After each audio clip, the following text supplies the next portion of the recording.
안녕하십니까, 이창학 목사입니다. 오늘은 이보다 보배로운 것이 있나 라는 제목으로 말씀을 전하겠습니다.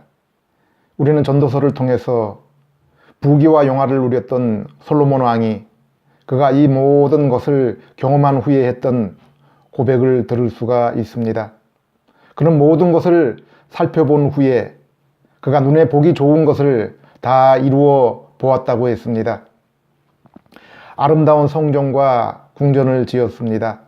마음에 원하는 것을 다 취해 보았습니다. 전 세계에서 보물이라는 것을 다 취했습니다. 수많은 아름다운 여인을 부인으로 얻었습니다.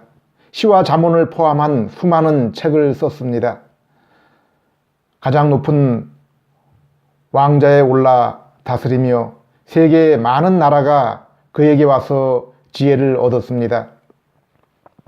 그런데 이 모든 일을 이룬 후에 솔로몬의 고백은 무엇입니까? 세상 사람들이 볼 때 전혀 의외입니다. 전도서 1장 2절에서 4절 모든 것이 헛되고 무가치하며 의미가 없으니 아무것도 소중한 것이 없구나. 사람이 평생 동안 수고하여 얻는 것이 도대체 무엇인가? 세대는 왔다가 가지만 세상은 변함이 없구나. 9절 전에 있었던 것이 다시 있을 것이며 이미 한 일도 다시 하게 될 것이니 세상에는 아무것도 새로운 것이 없도다. 저 중국 천하를 통일했던 진시황도 그 모든 것을 얻고 부귀와 영화를 누렸지만은 허전한 마음을 달랠 수 없어서 신하들을 보내어서 불로초를 찾게 하였습니다. 주변의 목사님들조차도 중병에 걸려서 현대의학으로는 이미 한계를 지난 그러한 상태에서 전국을 돌아다니며 민간요법을 통해 이 땅에서 무언가를 더 찾으려고 미련을 갖는 그러한 분들도 종종 보게 됩니다. 우리가 아는 교부 어거스틴도 만족과 행복을 위해서 많은 책을 읽었고 또 정욕도 탐해 보았다고 했습니다. 그러나 끝내 이 세상과 사람 가운데서는 그것을 찾을 수 없었다고 그의 참여록에서 고백을 했습니다. 그렇다면 우리의 이러한 고민, 이러한 방황은 언제까지 해야 됩니까? 정말 이 세상에는 해답이 없습니까? 우리의 이러한 행복을 찾는 욕망은 언제 끝이 날 수 있습니까? 오늘 이 설교를 듣는 분들은 모두 그 해답을 얻고 더 이상 그것을 위해서 하는 고민과 방황을 끝낼 수 있기를 바랍니다. 고린도후서 3장 7절 8절 모세가 돌에 새긴 율법을 받을 때 그의 얼굴에는 광채가 났습니다. 곧 사라지긴 했지만은 그 광채 때문에 이스라엘 사람들은 그의 얼굴을 제대로 바라볼 수 없었습니다. 죽음을 가져오는 율법의 직분도 그처럼 영광스럽다면 성령님이 주시는 생명의 직분은 더욱 영광스럽지 않겠습니까?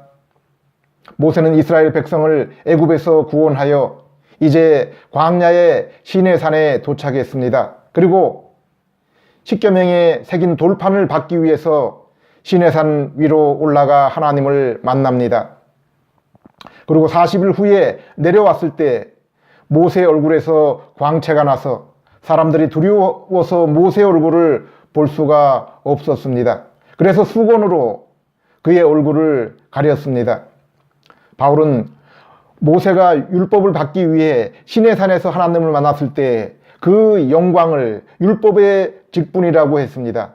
그렇다면 생명을 주는 복음의 직분은 얼마나 더 영광스럽겠냐고 말하고 있는 것입니다.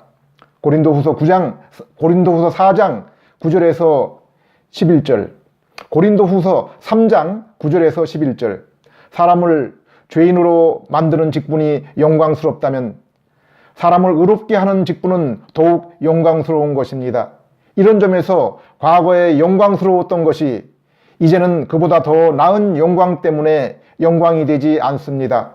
없어질 것도 영광스러웠다면 영원히 있을 것은 얼마나 더 영광스럽겠습니까?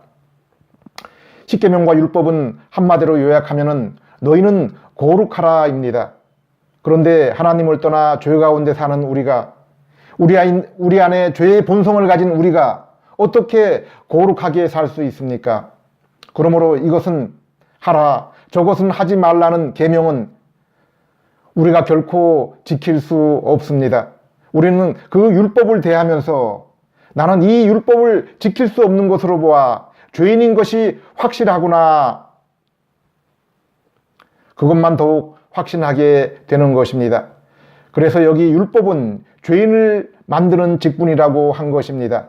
그러나 사실 이스라엘은 율법 이전에 먼저 복음을 받았습니다. 아브라함은 하나님의 약속을 믿음으로 구원을 얻었고 그 표시로 할례를 받은 것입니다. 창세 이후로 하나님이 주신 약속은 육신을 입으시고 오신 하나님의 아들, 우리 죄를 대신 지시고 십자가에 달리신 예수님이십니다. 성경은 하나님이 증거하시고 성경이 말씀하는 분은 바로 예수님이라고 말씀하고 있습니다. 율법도 하나님이 이스라엘을 죄악된 세상을 상징하는 애굽에서 구출했습니다. 어린 양의 피를 문설주에 발라 구원하신 것입니다. 그래서 구원받은 이스라엘이 이제 지켜야 하는 것이 바로 십계명과 율법인 것입니다. 그리고 그 율법의 규정과 제사와 절기, 이 모든 것은 예수님을 나타내는 것입니다. 그래서 이것을 예수님의 모형과 그림자라고 했습니다. 약속을 믿고 은혜로 구원받은 백성은 거룩하게 살아야 됩니다. 아니, 살 수밖에 없습니다. 그것이 자연스럽습니다. 그런데 목이 곧은 이스라엘 백성이 그것을 깨닫지 못하고 은혜를 얻지 못하고 스스로 계명을 지켜서 하나님의 의에 이르고 구원을 얻으려 하는 것입니다. 그러나 분명히 실체가 드러난 예수님의 생명의 복음, 그리고 이것을 수행하는 직분을 담당한 우리는 모세보다, 율법보다 훨씬 더 영광스러운 것입니다. 율법은 죄인을 복음으로 곧 예수님께로 인도하는 몽학 선생, 곧 안내자입니다. 그런데 이제 그 실체가 나타났기 때문에 그 임무를 다한 것입니다. 없어질 것입니다. 12절, 그러므로 우리는 이러한 소망이 있기 때문에 아주 담대하게 말할 수 있습니다. 저도 지금 바울처럼 이 복음을 소개하면서 아주 기쁩니다. 이것보다 여러분에게 선물할 더 좋은 선물은 이 땅에 결코 없기 때문입니다. 그리고 이것은 분명하고 성경이 약속했고 지금까지 제 인생에서 분명히 경험했기 때문에 저도 바울처럼 담대히 말할 수 있습니다. 마태복음 13장에 보면은 이것은 감추인 보화라고 했습니다. 그리고 그 보화를 발견하는 자마다 자신의 모든 재산을 팔아 그 보물이 감추인 밭을 산다고 했습니다. 진시황이 찾았지만은 찾지 못했던 불로초가 바로 여기 있습니다. 부귀와 영화의 솔로몬이 우리에게 소개하는 진짜 보물이 바로 이것입니다. 바울도 이 보화를 발견하고 그만 정신을 잃어 이제 다른 것은 다 나에게 무의미하다고 했습니다. 13절, 모세는 자기 얼굴에서 광채가 사라지는 것을 이스라엘 사람들이 보지 못하도록 수건으로 그의 얼굴을 가렸으나 우리는 그렇지 않습니다. 목이 꼿꼿한 이스라엘은 모세의 광채가 나는 얼굴을 두려워서 쳐다보지 못했습니다. 그래서 모세가 자기의 얼굴을 수건으로 가렸습니다. 그러나 우리는 그럴 필요가 없다고 했습니다. 왜 그렇습니까? 14절, 사실 이스라엘 사람들의 마음은 둔했습니다. 오늘날까지도 그들은 옛 언약의 말씀을 읽을 때 그 수건이 벗겨지지 않고 그대로 있는데 그 수건은 그리스도 안에서 없어질 것입니다. 15절, 오늘날까지 그들이 모세의 율법을 읽을 때 수건이 그들의 마음을 덮고 있습니다. 16절, 그러나 언제든지 주님께로 돌아가면 그 수건이 벗겨질 것입니다. 이스라엘 사람들이 수건을 가린 것은 그들이 마음이 둔했기 때문이라고 했습니다. 목이 뻣뻣하기 때문이라고 했습니다. 그래서 옛 언약의 말씀을 읽어도 그 수건이 벗겨지지 않았다고 했습니다. 바울 당시까지도 이스라엘 사람들이 율법을 읽을 때 수건이 그들의 마음을 덮었다고 했습니다. 그들은 율법 그리고 구약 성경을 읽어도 수건이 가려져서 영광 곧 하나님을 볼 수 없었습니다. 만날 수 없었습니다. 아니 두려워서 수건을 가리고 하나님의 그 얼굴을 피했습니다.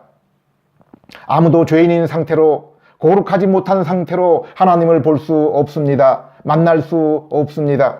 아무리 율법을 읽고 지켜도 죄인인 우리가 우리의 힘으로 하나님의 의에 이를 수 없습니다. 오직 예수님께 나아갈 때 그 수건이 벗겨지는 것입니다. 하나님과 죄인인 우리 사이에 예수님이 중보자가 되시고 우리 죄를 대신한 십자가가 있을 때 우리는 비로소 하나님의 얼굴을 보며 하나님을 만나게 되는 것입니다.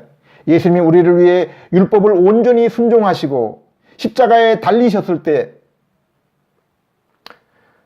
성전의 지성소와 성소 사이를 가로막았던 휘장이 찢겨졌습니다. 성경은 그 휘장이 바로 예수님의 육체라고 했습니다. 예수님은 내가 곧 길이요 진리요 생명이니 나로 말미암지 않고는 아무도 아버지께 갈 자가 없다고 했습니다. 죄인인 우리는 오직 우리의 의를 위해 온전히 율법을 이루시고 우리 죄를 위해 십자가에 달리신 예수님을 믿을 때 우리 앞을 가렸던 수건이 벗겨지며 하나님의 영광을 기쁘게 보게 되는 것입니다. 우리 하나님을 만나며 그 얼굴을 보게 되는 것입니다. 그래서 요한복음 14장에 예수님은 제자들에게 나를 본 자는 아버지를 보았고 너희는 내 갈 곳을 알고 내 길을 안다고 했습니다. 우리가 예수님께 나아갈 때 예수님을 믿을 때 죄로 인해 막혔던 우리의 모든 문제가 해결되는 것입니다. 하나님의 형상으로 창조되어 하나님을 만나지 않고는 결코 얻을 수 없는 안식을 얻게 된 것입니다. 어거스틴의 고백처럼 인생은 예수님을 믿어서 하나님을 만나기까지는 결코 안식을 얻을 수 없습니다. 만족이 없는 것입니다. 그렇기 때문에 예수님도 마태복음 11장에 수고하고 무거운 짐진 자들아 다 내게로 오라 내가 너희를 쉬게 하리라 말씀하신 것입니다. 죄인인 우리는 예수님을 만나기 전까지는 방황할 수밖에 없습니다. 굶주리며 목말라 헤맬 수밖에 없는 것입니다. 오직 예수님만이 우리 인생의 참된 길이십니다. 참된 진리이십니다. 참된 생명이요 참된 떡이요 참된 음료인 것입니다. 오직 예수님을 통해서 만이 하나님의 형상으로 지음받은 우리의 최종 목표인 하나님을 만나게 되는 것입니다. 그 영광을 보고 그 영광에 참여하게 되는 것입니다. 17절 주님은 영이심으로 주님이 계신 곳에는 자유가 있습니다. 하나님은 성부와 성자, 성령 삼위이십니다. 그리고 일체 곧 한 분이신 하나님이십니다. 성부 하나님이 죄인인 우리를 구원하실 뜻을 세우시고 죄인들 가운데 자기의 백성을 택하셨습니다. 성자 예수님이 그 죄인을 위해서 대신 육신을 입고 오셔서 십자가에 달리셨습니다. 그리고 성령 하나님께서 성부가 택하시고 성자가 위해서 죽은 자들에게 새 생명 곧 새 영과 새 마음을 주셔서 믿게 하시고 거룩하게 하신 것입니다. 주님은 영이심으로 주님이 계신 곳에 자유가 있습니다. 여기 주님은 곧 성령님이십니다. 이 성령님께서 죽은 우리 영혼을 살리시고 예수님을 믿게 하시고 우리로 참 자유를 얻게 하신 것입니다. 에스겔서 36장에 하나님은 목이 곧은 백성 이스라엘에게 가서 내가 너희에게 새 마음을 주고 너희 속에 새 정신을 넣어서 너희에게서 돌같이 굳은 마음을 제거하고 순종하는 마음을 줄 것이라고 했습니다. 또 내 영을 너희 속에 넣어주어 너희로 내 법을 따르고 내 명령을 준행하게 하겠다고 했습니다. 그리하여 너희는 내 백성이 되며 나는 너희의 하나님이 될 것이라고 했습니다. 여기 이스라엘에게 주시겠다고 하신 그 영이 성령님이십니다. 성령님께서 우리 안에 임하셔서 우리 안에 새 영, 새 마음을 주시고 하나님의 말씀을 기쁘게 준행하게 하시는 것입니다. 그래서 우리가 죄를 깨닫고 복음을 듣고 예수님을 믿어 하나님의 아들이 된 것입니다. 18절, 그래서 우리가 수건을 벗은 얼굴로 거울을 보듯이 주님의 영광을 보게 되면 점점 더한 영광으로 주님의 모습을 닮아가게 됩니다. 이것은 영이신 주님께서 하신 일입니다. 이렇게 우리는 성령님의 역사하심으로 중생하여 새 마음을 얻고 예수님을 믿어 하나님의 아들이 되었습니다. 그리고 하나님의 말씀을 순종하는 것을 기뻐하며 점점 더 주님의 모습을 닮아가는 것입니다. 성경은 우리가 하늘에 속한 모든 신령한 복을 얻었다고 했습니다. 하나님이 주신, 예수님께 주신 그 영광을 이제 우리가 얻었다고 했습니다. 하나님의 모든 풍성하심으로 풍성하게 된다고 했습니다. 예수님 안에 있던 하나님의 모든 신성이 이제 너희에게도 충만하게 되었다고 했습니다. 우리 죄를 대신하신 예수님의 십자가의 보혈로 이제 우리는 죄인이 아니라 하나님 앞에 죄 없는 의인이 되었습니다. 그래서 하나님과 화목하게 된 것입니다. 예수님과 연합하여 하나가 되었고 하나님의 아들이 되었습니다. 그리고 이제 하나님의 아들로서 하늘의 유업을 얻었습니다. 성령 하나님이 우리 안에 영원히 거하십니다. 그리고 우리의 이 죄의 몸 안에 새로운 성품, 하나님의 거룩하고 의로운 성품이 심겼습니다.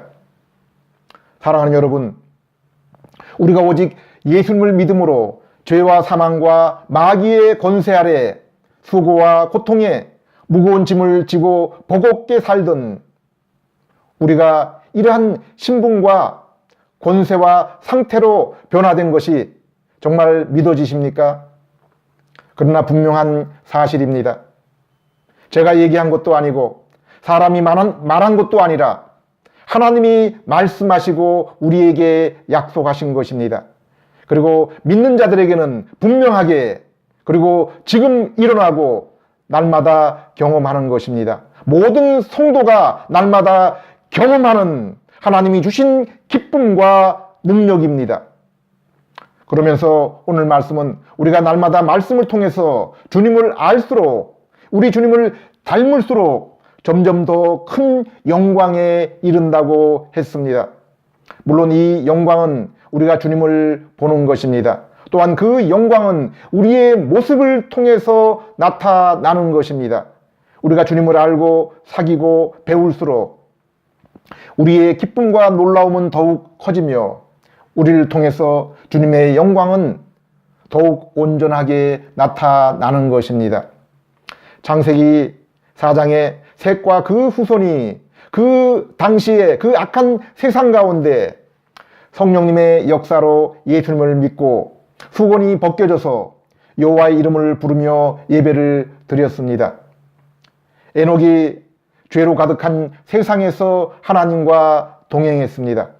그리고 히브리 11장에 나오는 수많은 믿음의 조상들이 이 믿음을 따라 죄와 악과 고통이 만연한 그 세상 가운데서 하나님과의 그 동행의 즐거움으로 그 모든 것을 인내하며 마침내 영광에 이르렀다고 했습니다. 바울도 이 영광을 보며 이제는 죽는 것이 내게 유익하다고 했습니다. 세상의 모든 사람들이 진시황처럼 불로초를 찾으며 불나방처럼 정욕을 추구하며 악착같이 살아가지만은 바울은 예수 그리스도 안에서 이제 내가 어떠한 환경 가운데서도 일체의 자족을 얻었다고 했습니다. 베드로는 베드로후서 3장에서 이제 예수 그리스도 안에 있는 은혜 가운데서 예수님을 아는 지식 가운데 너희는 자라가라고 했습니다. 고린도후서 4장 7절에 우리는 이 보물을 질그릇에 간직하고 있다고 했습니다. 이 엄청난 능력은 하나님에게서 나는 것이지 우리에게서 나는 것이 아니라고 했습니다. 그래서 이제 우리는 사방으로 죄어들어도 움츠러들지 않으며 답답한 일을 당해도 낙심하지 않으며 박해를 당해도 낭망하지 않으며 버림을 받지 않으며 거꾸로뜨림을 당해도 결코 망하지 않는다고 했습니다. 고린도 4장 13절에 나는 믿었다. 그러므로 나는 말하였다라고 했습니다. 사도 바울의 이 믿음을 우리도 얻었습니다. 지금 날마다 경험하고 있습니다. 그러므로 우리도 사도 바울이 내가 떠나가는 것이 나에게 유익이나 너희에게 있는 것은 너희의 유익과 기쁨을 위해서다라고 한 것처럼 우리 안에 있는 이 소중한 보물을 세상에 자랑해야 되는 것입니다. 기도드리겠습니다. 하나님 아버지, 질그릇 같은 우리가 예수 그리스도를 믿음으로 이 소중한 보물을 얻었습니다. 날마다 말씀을 통해서 우리 주님을 알게 해주시고 닮게 해 주시옵소서. 오직 보배로운 주님의 영광을 바라보며 그 모습 닮기를 소망하며 그것으로 즐거워하는 저희들 되게 해 주시옵소서. 예수님 이름으로 기도드립니다.